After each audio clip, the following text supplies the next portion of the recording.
Excuse me, is your name Simon? Yes, It sir. is you. Oh, my God. I'm so sorry I didn't recognize you. It's been a very, very long time.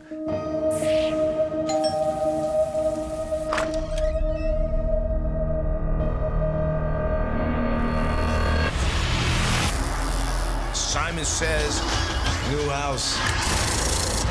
Simon says, beautiful wife. Simon says, you think you're done with the past, but the past is not done with you.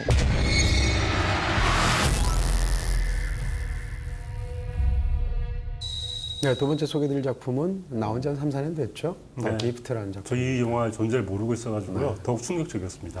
더 기프트라고 그래서 선물 주고 받는 얘기인가? 선물로 뭔가 뭐 자신의 어떤 감정을 표현하는 얘기인가라고 생각을 하고 봤거든요, 정말. 그런데 전혀 아니죠. 네. 선물을 주는 저 사람 표정 좀 보세요. 여기서 어떻게 코미디가 나오겠는가. 아니 그래도 이 사람은 왠지 그냥 아주 무표정하게 뭔가 배달하는 사람 같아가지고 선물을 배달하는 사람의 어떤 택배원의 애환 같은 걸 담은 영화인가라는 생각을 하게 됐습니다. 네, 정말. 그런 사회 드라마가 아니겠는가 네. 라고 생각하셨지만 자, 이 영화의 더 기프트는 사이코 스릴러라고 말할 수 있고 영화가 굉장히 흥미진진하죠. 네. 일단 영화의 외적인 얘기 먼저 말씀드린다면 이 영화의 주인공인 조엘 에저튼, 네. 그러니까 스토커로 나오는 사람이죠. 이 조엘 에저튼은 원래 배우로 잘 알려진 사람이잖아요. 근데 이 영화가 첫 감독 데뷔작이었는데 기대 없이 봤는데 당시에 굉장히 재밌게 봤던 기억이 있고요. 네. 최초의 착상이 그랬다는 거예요. 어딘가 가서 이렇게 가고 있는데 누군가 어깨를 툭툭 두드리는 거죠. 돌아보니까 25년 만에 만난 동창인데 나는 이 친구 얼굴도 지금 잘 기억이 안 나. 근데 상대방은 나를 정확하게 기억하고 있고 이름까지 딱 부르고 있을 때 네. 근데 나는 상대방 기억이 안 날 때 네. 부를 때 그 이후의 상황은 그때 악수를 해야지, 악수를. 네. 그 연기가 필요하죠. 글쎄 말이에요. 네. 이 초반에 이제 부부가 어떤 집을 새로 멋진 집을 사게 되죠. 거의 저택에 가까운. 네. 그리고 이제 쇼핑센터에서 물건을 사러 가는데 갑자기 어떤 친구가 와가지고 오 사이먼 하고 얘기하는데 바로 사이먼이 보니까 자기 잘 모르겠거든요. 근데 아는 척을 하고 이제 그 이후부터 상황이 펼쳐지게 됩니다. 근데 그 장면을 보면 사이먼이 아는 척하지만 사실은 몰랐어요. 왜냐하면 알았더라면 자기가 과거에 그 친구한테 한 일이 워낙 나쁜 짓을 했기 때문에 자기 집에 초청할 수가 없거든요. 근데 그걸 몰랐기 때문에 집에 초청하게 되고 그러면서 점점 두 사람 관계가 가까워지게 되고 그러면서 끔찍한 일들이 점점 벌어지게 되는 거죠. 네, 처음에 만약에 그 사람을 알았더라면 소개를 하고 아내에게 그 사람을 소개하면서 그 사람의 표정이 바뀌었을 겁니다. 왜냐하면 그 자기가 했던 일이 있었기 때문에. 하지만 이 사람은 그냥 옛날 친구라고 생각을 하고 아내에게 소개를 하는 거죠. 그러니까 이 사이먼이라는 사람은 앞으로 나아가기 위해서 과거를 계속 망각하는 사람인 거죠. 옛날에 무슨 일이 있었는지는 그런 끔찍한 일을 저질렀음에도 불구하고 다 잊어버리고 사는 사람이 어떤 비극을 초래할 수 있는지를 그 장면으로 보여주는 것 같아요. 영화에서 잠깐 나오는데 사이먼이라는 이름은 이제 미국 아이들한테 사이먼 세즈라는 어떤 그 놀이가 있지 않습니까? 사이먼 가라사대 뭐 이러면 똑같은 동작을 해야 SS네. 네? SS. 사이먼 세즈. 우리 오늘 다루는 영화도 스토킹 스릴러잖아요. 스릴러니까 SS. SS잖아요. 네. 진짜. 네. 아마 사이먼이라는 이름은 그 놀이에서 가져왔을 거예요. 그 놀이 자체가 그렇게 말하는 사람대로 해야 되는 거거든요. 그러니까 사이먼은 중고등학교 때 그렇게 굉장히 잘 나가기도 하고 위압적인 아이로서 모습이 그렇지 않은 아이들을 굉장히 괴롭혔던 아이였던 거죠.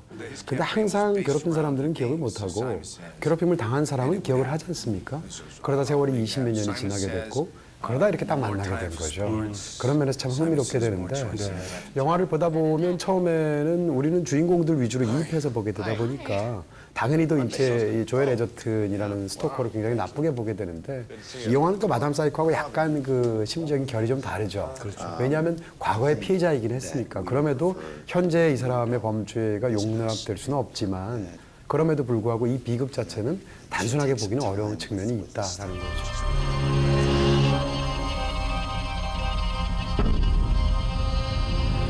이 영화의 사실 한 끝에 한 15분, 20분 이 정도를 빼고 보면 사실은 고든이 그렇게까지 나쁜 짓을 한 것도 아닌 것처럼 보입니다. 오히려 과거에 그 친구한테 그렇게 나쁜 짓을 저질렀는데 제대로 사과도 하지 않고 오히려 너무 박정하게 대하는 게 아닌가 주인공들이 이런 생각을 하는데 뒤에 가면 이제 전혀 그런 생각이 안 들 정도로 악한 일을 하죠. 네. 근데 어쨌건 영화를 보다 보면 느껴지는 것은 뭔가 하면 영화 속의 주인공이기도 한 이 로빈이라는 여성 입장에서 보면 이 두 남자를 관찰을 하고 있는 말하자면 관객의 시점을 부여한다는 겁니다.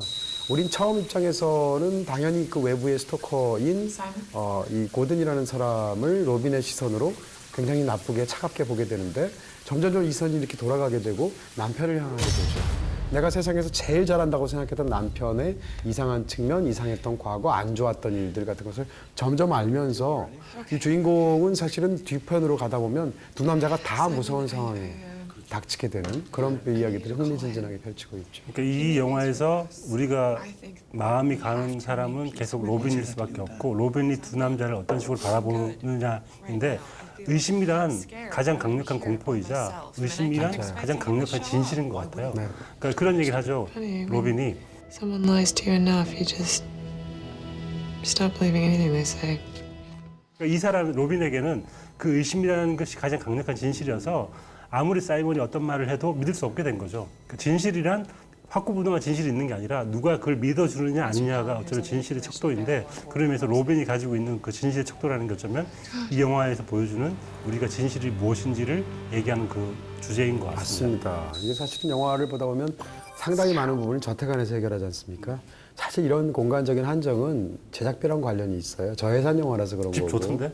제작비 많이 나왔거든요. 기왕 빌리는 거 세트도 아니에요. 원래 있던 집을 빌렸다고 하던데.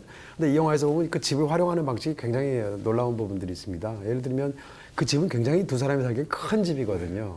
그래서 이제 중산층의 꿈 같은 것이기도 한데 다른 한편으로는 영화에서 다루고 있는 것은 로빈의 불안감이라는 감정을 집중적으로 다루게 되는데 이 불안감이라는 감정은 여백이라는 걸 허정하고 진공이라는 걸 허용하지가 않거든요. 그러니까 불안할 때 우리가 좁은 공간에 틀어박히려고 하는 그런 어떤 습성들이 있는데 이 집이 너무 넓은 거예요. 그러니까 복도도 넓고 뭐 이러다 보니까 복도만 카메라가 비춰도 굉장히 불안하고 카메라가 이 영화가 트래킹 쇼트가 굉장히 많지 않습니까? 네. 좌우로 움직이는 트래킹 쇼트가 많은데 트래킹 쇼트를 사실 보는 사람이 없어요. 그럼에도 불구하고 항상 누군가 자기를 보는 것 같은 불안감 그 속에서 살아가야 하는 로빈의 어떤 마음들을 다루는데 이 집이나 어떤 환경들을 다루는 굉장히 훌륭한 부분이 있죠.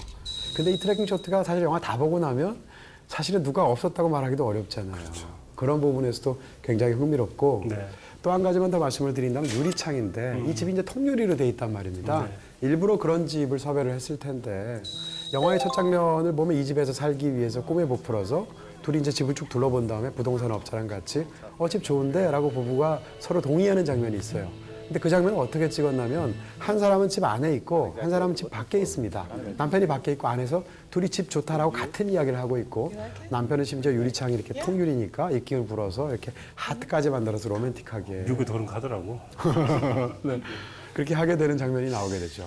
근데 이 장면은 형식하고 내용이 충돌하는 거거든요. 내용으로 보면 새로 살 멋진 집에 들어가게 된 중산층의 굉장히 알콩달콩 로맨틱한 부부가 서로 동의하는 모습을 보여주고 있지만 사실 유리를 통해서 두 사람은 나뉘어져 있고 상대를 바라보고 있지만 영화의 후반부로 가면 갈수록 부인은 자기가 다 안다고 생각했던 자기의 남편을 점점점 모르는 사람처럼 되어가는 그런 공포를 다루고 있거든요.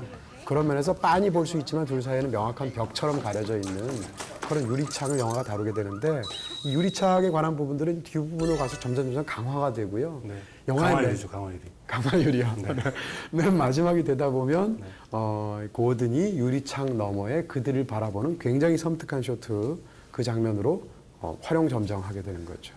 영화를 다 보다 보면 마지막에 어떤 핵심적인 가만 그러면 어땠단 말이야 라는 어떤 것이 떠오르게 되는데 그건 이제 스포일러라서 말씀드릴 수는 없고요. 그 전까지 상황을 말씀드린다면 주인공이면서 악당이기도 한 고든은 언제 복수해야겠다고 마음을 먹었을까? 이걸 한번 생각해 보는 거예요. 쇼핑센터에서 어깨를 두드릴 때 아니면 초대받았을 때 등등인데 그게 언젠가 생각해 보면 제 생각은 초대를 받아서 갔을 때만 하더라도 얘한테 굉장히 과거에 대한 그게 있지만 사과를 받으면 된다고 생각했던 것 같아요.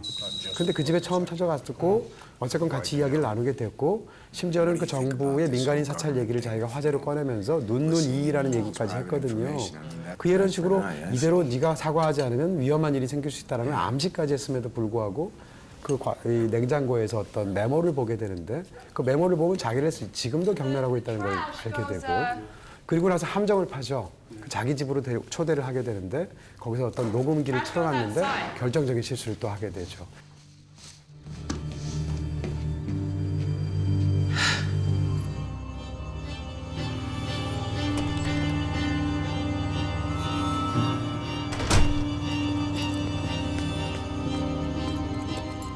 이 사이 어딘가에서 아마도 그는 복수를 결심했을 것이고요. 그렇다면 이 얘기를 다 보고 나면 더 비극처럼 느껴져요. 왜냐하면 이 사실은 조금만 좀 잘 이야기가 풀리고 제대로 사과했더라면 이렇게까지 안 갔을 것이거든요. 네. 마담 사이코에서는 프랜시스가 어떻게 했더라도 그녀한테는 그런 비극이 있었을 것이에요. 그렇지만 이 영화의 사이먼한테는 사실은 바꿀 그런 어떤 기회도 있었음에도 불구하고 그의 오만함 때문에 혹은 그의 판단 미스 때문에 이런 끝까지 상황까지 가게 된 거죠. 근데 저도 그런 생각을 해보게 됐는데 어쩌면 결정적인 것은 메모 때문인 것 같아요. 냉장고에 쓰여진 메모가 그러니까 고든이 그 메모를 봤을 때 어떤 생각을 했을까? 아, 이 두 사람이 내가 없을 때, 내가 가고 난 다음에 어떤 대화를 했을까 상상하게 되잖아요. 그 한 사람이 가장 모멸감을 느낄 때 자기가 알지 못했던 진실, 내가 없는 순간에 이 두 사람들이 어떤 일을 했는지를 알게 되는, 목격하는, 발견했을 때의 순간인데 우리가 그런 거 있잖아요. 뒷담화 하는 줄도 모르고 돌아오다가 내 뒷담화를 하고 있는 걸 봤을 때 너무너무 막 자기 자신이 창피하기도 하고 부끄럽기도 한데 공격적이지기도 하거든요. 그런 의미에서 고든이 아마 그 순간에 그런 생각을 하지 않았을까라는 생각을 저도 하게 저 되더라고요. 영화당 촬영 끝나고 나갔다가 가끔씩 불시에 다시 들어오잖아요. 그래서 안 하잖아요. 가기 전까지. 혹시 내 욕 하나. 네, 가고 나서요. 저기 글쎄요. 차 나가는 거 확인한 다음에 그때부터 저 하기 시작하거든요. 네, 저희 녹음기도 있어요. 아, 네. 그건 불법이구나. 네. 근데 이 영화를 다 보고 나서 이제 영화 외적으로 흥미로웠던 건 올드보이랑 너무 비슷한 작품이에요. 그렇죠. 저는 그래서 이 영화의 그 에저튼이 일부러 참고했는지는 아닐지라도 올드보이로부터 굉장히 강력한 영향을 받았다는 거의 확신에 가까운 그런 마음을 갖고 있는데 확인해 봐야 될 것 같아요.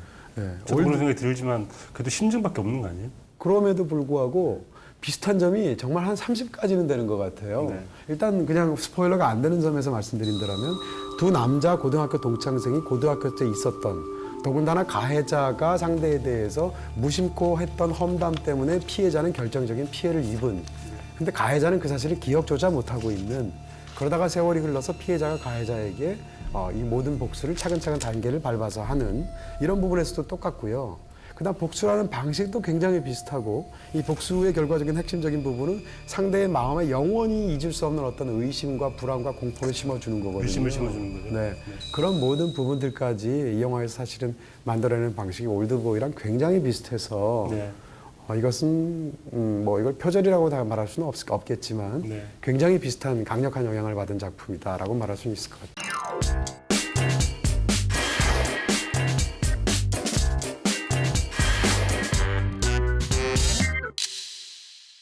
자, 이 두 편의 살 떨리는 네. 사이코 드라마 중에서 네, 둘 다 무서웠고요. 네.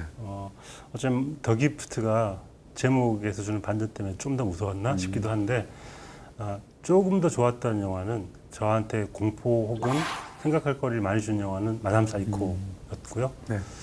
최고 장면도 저는 마담 사이코에서 꼽고 싶은데 꿈 장면입니다. 마담 사이코에 나오는 꿈 장면은 감사합니다. 다르죠? 네.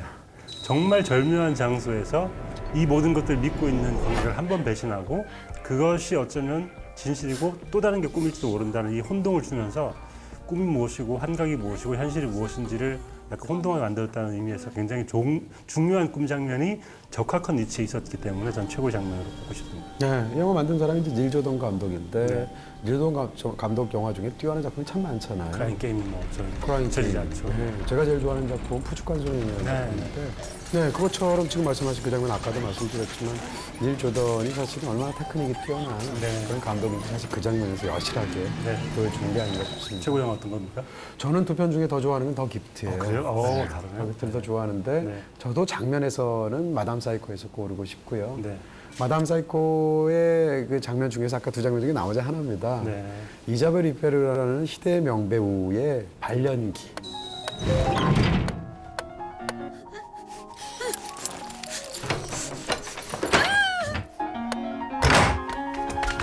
여기서 내가 진짜 놀란 건 뭔가 하면 이 춤을 추지 않습니까? 근데 어떤 행동을 하게 되는데 어떤 행동을 결정적으로 하고 나서 가게 되는데 왼쪽으로 한 번 돌고 그 다음에 다시 오른쪽으로 한 번 돌고 두 번 더 해서 나가는데 야 정말 저건 진짜 굉장하다는 생각이 다가올 때는 또 이렇게 종종종종종 와가지고 발레 동작하듯이 하지 않습니까? 그 부분의 연기가 정말 그녀가 어떤 사람인지를 극 중에서 보여주는 No. A pity. No one to miss you.